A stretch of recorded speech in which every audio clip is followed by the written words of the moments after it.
Look closely into these eyes.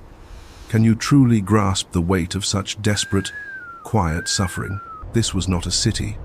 It was a tomb, frozen solid, echoing only the silent screams of 2 million souls.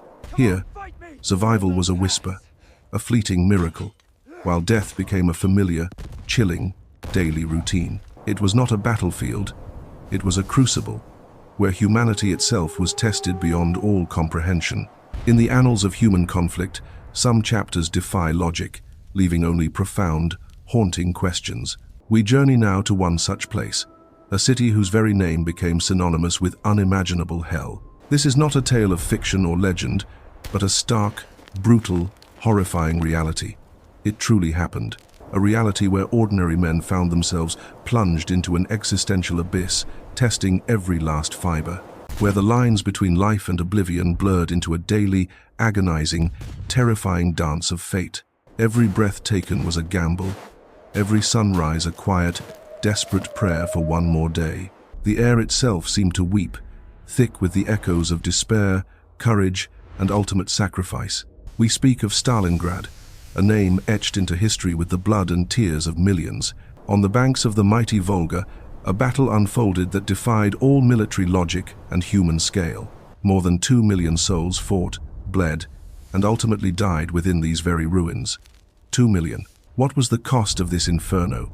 What price for this unimaginable, desperate, brutal, human struggle? These silent echoes ripple through time, forever questioning the depths of human cruelty and resilience. It was a conflict that broke all understanding, a testament to unyielding will and terrifying desperation. A place where strategy dissolved into desperate, hand-to-hand combat, house by agonizing house. We invite you now to step back with us, gently, into this profound, chilling chapter of history. To truly feel the weight of their story, to understand the unimaginable sacrifices made there. This is a journey into the heart of darkness, a cinematic dive unlike any you've experienced before. Prepare yourself for Stalingrad, a story of an inferno where 2 million people fought to death.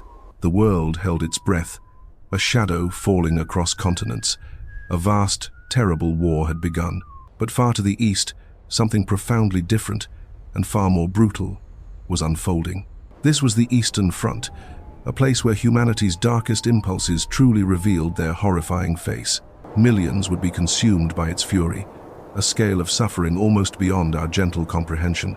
For the Soviet Union, this was not just a war, it was a desperate fight for mere existence itself. In June 1941, Nazi Germany unleashed Operation Barbarossa, a monstrous invasion across the border. The attack was swift, a terrifying hammer blow that shattered all illusions of an easy peace. Their advance was relentless, pushing deeper and deeper into the vast, unforgiving Soviet heartland. City after city fell, vast swathes of land swallowed by the seemingly unstoppable German war machine. The Soviet Union reeled, struggling to comprehend the sheer scale and ferocity of this onslaught. Beyond conquest, Nazi Germany harbored a chilling ambition: the vital oil fields of the Caucasus. Oil was the lifeblood of their war machine, powering every tank, plane, and mighty engine. To fuel their grand vision of domination, this precious resource was absolutely essential for them. They also sought fertile lands, rich resources, and the destruction of the Soviet ideological system. This was a war not just for land, but for a new world order, brutally forged in fire. The Eastern Front was a realm of unimaginable cruelty, a stark contrast to other battlefields. Here, the conflict was waged with a savage ferocity, with little mercy shown to either side. Winters brought biting winds and deep snows, summers stifling heat and dust. Nature itself conspired. Beyond the soldiers, millions of civilians endured unimaginable suffering, caught in this cruel vice. Every day brought new horrors, etching permanent scars upon the very soul of the land. By the summer of 1942, the Soviet Union's situation looked desperately grim indeed. Nazi Germany's armies had penetrated deep, reaching the very gates of Moscow before being stalled. Vast industrial and agricultural heartlands had been lost, severely crippling the Soviet war effort. Desperation mounted, yet a fierce resolve hardened within the hearts of ordinary Soviet people. Stalin's order, "Not one step back," echoed, a desperate plea for unwavering, ultimate resistance. Nazi Germany's focus now shifted south, drawn by the precious, life-giving Caspian oil. And directly in their path, guarding the Volga River, lay a city named Stalingrad. It was a crucial choke point, a lifeline to the Caucasus, and a symbolic heart. The quiet before the storm, a moment of fragile peace, poised on the edge of terror. The stage was set for a confrontation unlike any other, a battle that would redefine human endurance. Here, on the mighty Volga, lay Stalingrad, a city of industry, a vital artery for the Soviet Union. Its heart beat with the rhythm of machines, forging tanks, tractors, the very sinews of its nation.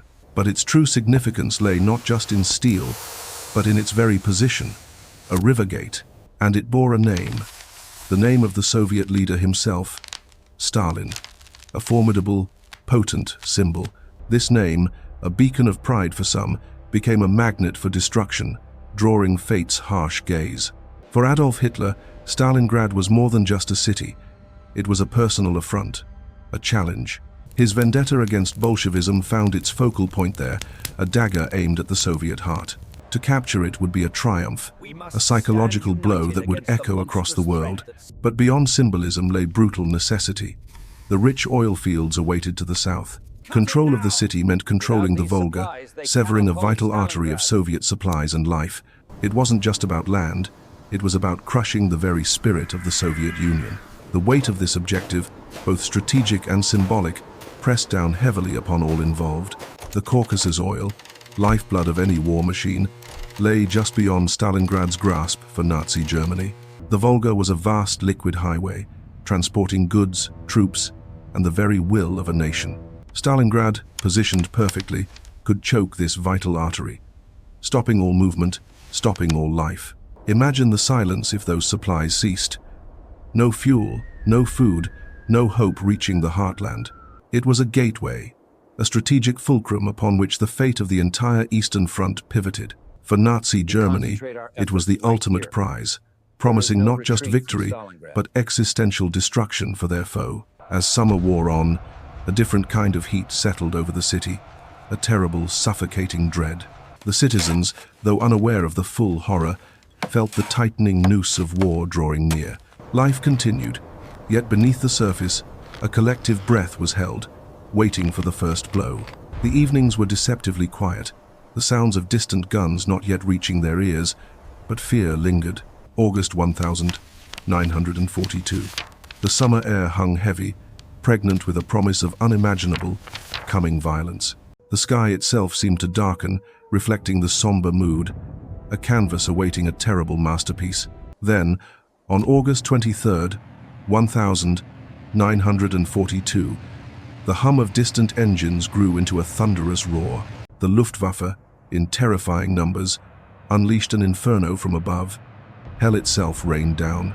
The first bombs tore through the summer air, not a warning, but an immediate, brutal annihilation.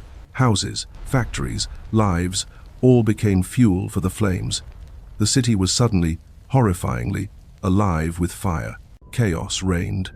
Rubble piled high, screams unheard amidst the roaring conflagration. Stalingrad became a burning tomb. Before a single Nazi German ground soldier truly entered, Stalingrad was already a smoldering, desolate ruin. As the Nazi German Sixth Army pushed in, Stalingrad revealed its new, terrifying face. Shattered dreams. This was not open warfare. It was fought street by street, house by house, for every ruin. The city itself became a monstrous, living adversary, swallowing all hope, demanding a brutal, impossible fight. Their swift advance now crawled, entangled in the city's crumbling, deathly embrace, a terrible, desperate struggle. Here, the brutal combat found its chilling name, Rattenkrieg, the Rat War, a hidden struggle. Like rats, they scurried through ruins, fighting unseen in shadows for mere inches of broken ground. No grand battles, only countless, desperate skirmishes for a staircase, a room, a single window. Every doorway, every cellar, every wall shard concealed a foe, a sudden, explosive, terrible end. Each building, once a home, was now transformed into a cruel, unyielding fortress, a death trap. The struggle for a single room could last hours, demanding every ounce of a man's courage. Walls offered no safety. They became traps, funneling men into deadly ambushes, sealing terrible fates. The eerie quiet, pregnant with menace, was shattered by sudden, unimaginable bursts of terrible violence. Close-quarters combat became the norm, where fear and desperation were constant companions, gnawing souls. The smoky haze blurred lines, turning every encounter into a desperate, primal fight for survival. But the Soviet defenders, battered and bleeding, simply refused to yield their ground, resolve unbroken, a defiance born not from orders, but from deep within their hearts, for homeland, for families. They understood this scarred land, this sacred city, was their last desperate stand against annihilation. Every brick, every shadow, every broken piece of concrete became a silent, stalwart ally. Among them, a new, silent warrior emerged from shadows. The sniper, a terrifying, patient ghost. Patient, unseen. They whispered death from broken windows, planting fear deep into the enemy heart. Their unseen presence, a chilling constant, eroded enemy morale. One silent, precise shot. One shot, one life taken. A chilling ripple of dread spread through the exposed, weary ranks. The urban landscape, a perfect hunting ground, concealed silent stalkers, turning every street deadly. Every movement, every moment, was now filled with a terrible, watchful, suffocating, silent tension. Then, the brutal, primal scream of hand-to-hand combat, bayonets clashing, a desperate, final fight. Bayonets, shovels, even bare hands, survival was the only law. Etched in blood, grenades exploded in confined spaces, a deafening, final roar, extinguishing lives in an instant. Men fought not for ground, but for the very next breath, for another precious sunrise. Above all, Mamayev Kurgan, a desolate hill of immense strategic value, watched the city. Its barren slopes became a grave for countless hopeful souls, dreaming of a peace never found. The view from its summit, a prize worth endless, bloody sacrifice, offering dominion over all. Control of this crucial height meant dominion, not just the city, but their very destiny. Back and forth, the hill changed hands, soaked in blood, a monument to unyielding struggle. Each assault, a testament to endurance, but also to an unimaginable, profound, crushing despair. The ground itself seemed to groan under the terrible weight of constant artillery, fallen souls. This hill whispers stories of raw courage and unimaginable suffering, echoing through time, silently. Down below, the grain elevator, a colossal, burning stronghold, stood defiant, refusing to crumble. Its thick concrete walls, a furnace of relentless, close-range fighting, where men became shadows. Desperate battles raged inside its towering, smoke-filled corridors, a testament to hellish, unyielding resistance. And then, Pavlov's house, a small, unassuming building, became a defiant bastion of hope. A handful of men against an army, holding a crumbling, vital, ordinary apartment building. Their stand, a beacon of unyielding spirit amidst the destruction, fought for every brick. Every day, every hour, a desperate, courageous affirmation of life, a promise never broken. Stalingrad became a tomb for millions, a testament to human will, an echo of unimaginable sacrifice. The city breathed a cold, desperate air now. Winter's icy grip tightened. A new enemy joined the fight. Both sides, weary souls, found themselves caught between the unforgiving war and winter's creeping menace. The relentless urban fighting bled into a new, chilling dimension. Every breath was a painful reminder. Snow fell relentlessly, softening the brutal scars of battle, yet hardening the ground beneath their feet. Desperation grew with each passing, frozen hour. The human spirit began to fray, stretched thin. Casualties mounted, not just from bullets, but from the insidious cold. Life became terribly fragile. The vast, open steppes became a frozen expanse, a merciless white desert. Isolation deepened their despair. Supply lines, already fragile, snapped under winter's heavy hand. Sustenance became a whispered prayer. Food froze solid, water turned to ice. Every simple act of living became an agonizing test. This frozen hell tightened its grip, transforming the battlefield into an arena of sheer, raw survival. Yet, amidst this suffering, a secret plan began to stir. deep within the Soviet Union's resolve. Marshal Zhukov, a man forged in fire, saw not just despair, but an opening, a chance, however slim. Beside him, General Vasilevsky, sharp and strategic, quietly orchestrated the impossible. They built a dream. Operation Uranus, a name whispered in guarded rooms, was taking silent, careful shape. Hope flickered. Under winter's cloak, thousands of men and machines moved like ghosts, unseen, unheard by the enemy. Every detail, every movement, was cloaked in absolute secrecy. The stakes were impossibly high. They prepared with meticulous precision, knowing the cost of failure. This was their desperate gamble. Their eyes fixed on the vulnerable flanks, held by thinly spread Romanian and Hungarian units. A weakness. Guns, countless guns, moved into their hidden positions, ready to unleash a storm. The stage was set. Orders were given in whispers. Morale was quietly bolstered. A sense of momentous purpose settled. The air crackled with anticipation, a silent tension building under the vast, indifferent Soviet sky. The weight of a nation's hope and hundreds of thousands of lives rested upon their shoulders. The vision was bold, audacious, to encircle the entire Nazi German Sixth Army, a desperate, daring stroke. Each man knew his role, each piece of equipment was ready. The hours dwindled to minutes. The meticulous plan, born of grim necessity, was now poised on the brink of its grand unveiling. November 19th, 1942, a day that would forever echo in the annals of human conflict. The silence before the storm felt almost deafening. Every heartbeat seemed to pound the earth. Engines idled softly, a deep, rumbling breath held. The world paused, unaware of the impending fury. Seconds stretched into eternity, charged with the immense gravity of the coming moment. A turning point, then a flash, a signal. The grand, terrible symphony of Operation Uranus began its crescendo. A thunderous roar tore through the quiet morning. Artillery hammered the weak Axis flanks mercilessly. The Soviet advance was swift, brutal, and unstoppable. They moved like an avenging, icy wave. The thinly stretched lines of Axis allies buckled, then broke, dissolving into chaos and desperate flight. Their objective was clear: rapid encirclement, to cut off the beleaguered Nazi German Sixth Army. The northern and southern pincer movements converged with terrifying speed, fulfilling the daring plan.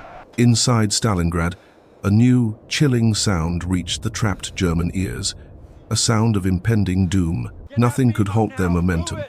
The icy plains now became avenues of Soviet vengeance. The unthinkable was happening. Their proud Sixth Army was being outmaneuvered, outflanked, outfought. The pincers met, a steel embrace that snapped shut around hundreds of thousands. The trap was sprung. Over 300,000 Axis soldiers were now caught. A vast, tragic human tide, sealed by fate. A kessel, a cauldron, had formed, a frozen prison from which there seemed no escape. The strategic encirclement was complete. The once victorious Nazi German army now stood utterly isolated. Their fate, once tied to conquest, was now bound to the unforgiving, icy landscape. Hope faded. A vast, frozen cauldron of despair. The Kessel now held them. History's cruel embrace had sealed their fate. The world held its breath, witnessing slow, agonizing death unfold in the frozen heart of Soviet Union. Trapped, surrounded, the once proud Sixth Army faced an enemy far more relentless than any soldier.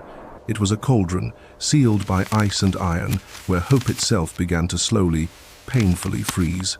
Temperatures plunged, stealing warmth, stealing life, breath by breath, like a cruel, merciless thief. -40 degrees Celsius. A cold that gnawed at bones, turning flesh numb, then brittle. Hunger became a constant, gnawing companion, a torment far worse than any bullet's quick end. Rations dwindled to nothing. Fantasies of warm bread and hot soup haunted every waking moment. Their bodies, weakened by hunger, offered little defense against the relentless, unforgiving, murderous cold. Far away, in his bunker's warmth, a dictator's will hardened into a terrifying, unyielding decree. No surrender, the words echoed, a death sentence for hundreds of thousands, chillingly pronounced for all. Hope, a fragile ember, was ruthlessly extinguished by a leader's monstrous, delusional, unforgivable pride. They were pawns in a madman's game, condemned to fight an unwinnable battle against time, nature. Hundreds of thousands of lives sacrificed on the altar of a colossal, unforgivable strategic blunder. Even as nature waged war, the Soviet Union's relentless pressure tightened, an inescapable, crushing noose. Operation Koltso, the final offensive, began its brutal work, designed to crush the Nazi German pocket. Tanks and infantry surged forward, a wave of vengeance crashing against the beleaguered, frozen defenders. Every street, every ruin, every cellar became a desperate, bloody battlefield for their very survival now. The city became a hellscape, a tomb of twisted metal and pulverized concrete, echoing only with screams. Structures, already weakened, crumbled under the relentless bombardment, burying many alive beneath the rubble. Two soldiers, Soviet and Nazi German, locked in brutal hand-to-hand struggle amidst the debris. No quarter given, none expected. Only primal instinct now to survive another frozen, bloody hour. Their numbers dwindled hourly, their strength ebbed, yet the no-surrender order remained firm. Field Marshal Paulus, burdened by a terrible choice, wrestled with a commander's impossible dilemma: to obey his Führer or to save the lives of the remaining, suffering, loyal men. Every message from headquarters offered only empty promises, demanding senseless, ultimate sacrifice from them. Ammunition, food, medicine, all but gone. The last reserves were long since completely consumed. His desperate pleas for permission to break out met Hitler's chilling, unfeeling, brutal silence. The Soviet grip tightened, relentlessly, mercilessly, squeezing the last breath from that once mighty army. As January neared its end, the crushing reality became impossible to ignore for much longer. The weight of his men's ultimate sacrifice pressed down, a burden no commander should ever bear. Stalingrad was no longer just a city. It had become a symbol, drenched in blood, in frozen tears. The final Soviet offensive pushed relentlessly, a human tide washing over the last remaining strongholds. Command structures dissolved into chaos, each man now fighting for his own desperate, fleeting survival. The moment came when even the most resolute spirit had to concede the fight was truly lost. On January 31st, 1943, Field Marshal Paulus made his fateful, agonizing decision. The order for capitulation was given, a profound silence following the last desperate rifle shot. Hitler was enraged, stripping Paulus of his rank, condemning his choice as unforgivable cowardice. The brutal, incessant fighting for Stalingrad finally sputtered to its horrific, agonizing end. Thousands marched into captivity, their journey into an unknown, bleak, terrifying future just beginning. Bodies ravaged by starvation and cold, spirits broken, their very humanity tested to its core. 250,000 German soldiers perished, their lives sacrificed for a dictator's delusion. The Soviet Union had achieved an unimaginable victory, but at an equally devastating, profound cost. The city, once vibrant, now lay utterly broken, a silent testament to man's terrible destruction. May we never forget the profound, crushing human cost of such unfathomable, senseless, tragic folly. The guns fell silent, but a chill wind now whispered through a city utterly broken. What remained? Not a single stone stood as it once did. Only ghosts of ambition and dreams now haunted this ground. The earth bore witness to an apocalyptic fury, a wound that might never truly heal. A profound stillness. This was the aftermath, a chilling silence replacing the roar. Stalingrad, a landscape of unimaginable devastation.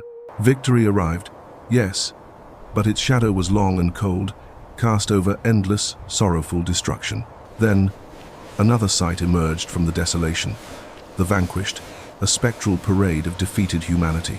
Their faces told stories of starvation, frostbite, and the crushing weight of utter, irreversible defeat. So much loss. Over 90,000 souls, once a mighty army, now prisoners, trudging into the Soviet Union's bleak winter. Their uniforms were rags, their bodies broken. They marched, not towards glory, but a grim, unknown fate. Each step was a monumental effort, a testament to endurance, or perhaps simply the absence of hope. This long, winding column of men, ghosts of Stalingrad, a tragic symbol of a grand, failed ambition. Most would never again see their homes, their families. The long journey into the unknown began. The captivity that awaited them was as unforgiving as the battlefield. A new kind of struggle. The victors watched, their own suffering etched deep, understanding the profound cost of such a conflict. Kilometer after kilometer, the frozen vastness consumed them, swallowing their very identity, their very hope. Survival became the only prayer, a whispered hope against overwhelming odds, against a merciless winter. A final look back at the battlefield, a last memory of what was, before all faded away.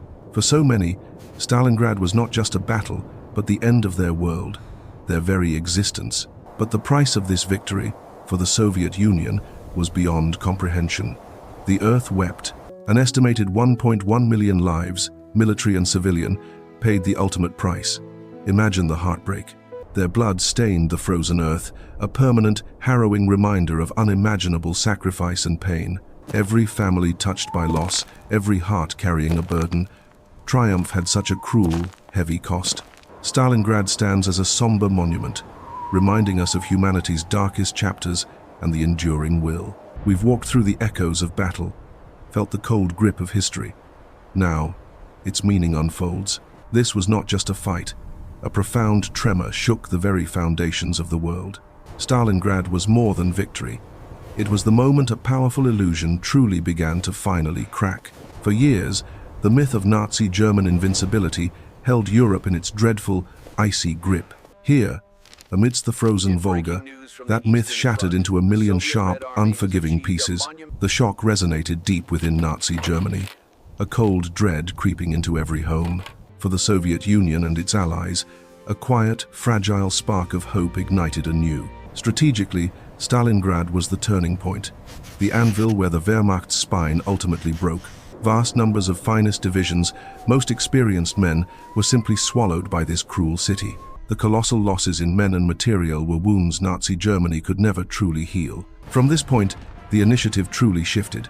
The Soviet Union seized it, holding it tight. No longer could Nazi Germany dictate terms, only react, defend, and slowly, inevitably retreat. With this victory, the Red Army found its stride, its gaze now firmly fixed westwards. The path to Berlin was long, paved with more sacrifice, but the direction was clear. Stalingrad forged an unstoppable momentum, a force that would not rest until the final victory. This city became a monument, not just triumph, but to unimaginable human suffering and sorrow. Millions perished here, on both sides, their lives, their dreams, extinguished in the cold. We can never truly grasp the depth of that pain, the silent agony etched in these ruins. Yet, it stands testament to an unyielding will, a spirit that steadfastly refused to break. Against overwhelming odds, the human spirit here shone brightly, defiantly, against the darkness. From those very ashes, a new city rose, a phoenix reborn, against all predictions. Its rebuilding is a testament to memory's enduring power and hope's eternal, quiet strength. Stalingrad reminds us of ideological warfare's horrific price, a lesson we must forever carry. The enduring legacy of Stalingrad whispers to us, a quiet testament to a city's unimaginable struggle. It reflects the human spirit's resilience, even amidst devastation, finding strength to rise again. But we must also see total war's horrific consequences, scars etched deeply into the very earth. Hear the echoes of 2 million souls. Their silent cries still reach across history's vast expanse. Fought to death in those shattered ruins, their sacrifices forever etched onto history's solemn pages. These echoes still resonate today, a timeless message carried by the winds of generations past, serving as a perpetual reminder, a beacon of truth shining through humanity's darkest hours. A stark reflection of humanity's capacity for unimaginable brutality, a shadow we must confront. Yet, also a profound testament to heroic endurance, the unwavering spirit that refuses to yield. As our journey concludes, a thought lingers. History's lessons offer paths for our future. If these stories move you, I humbly ask for your engagement. It helps these voices live. Liking, subscribing, sharing. These simple acts amplify the echoes, ensuring these lessons are truly heard. And please, tell me in the comments, what pivotal historical moments captivate your own mind? Your curiosity guides our next journey, ensuring these profound stories continue to deeply inspire us.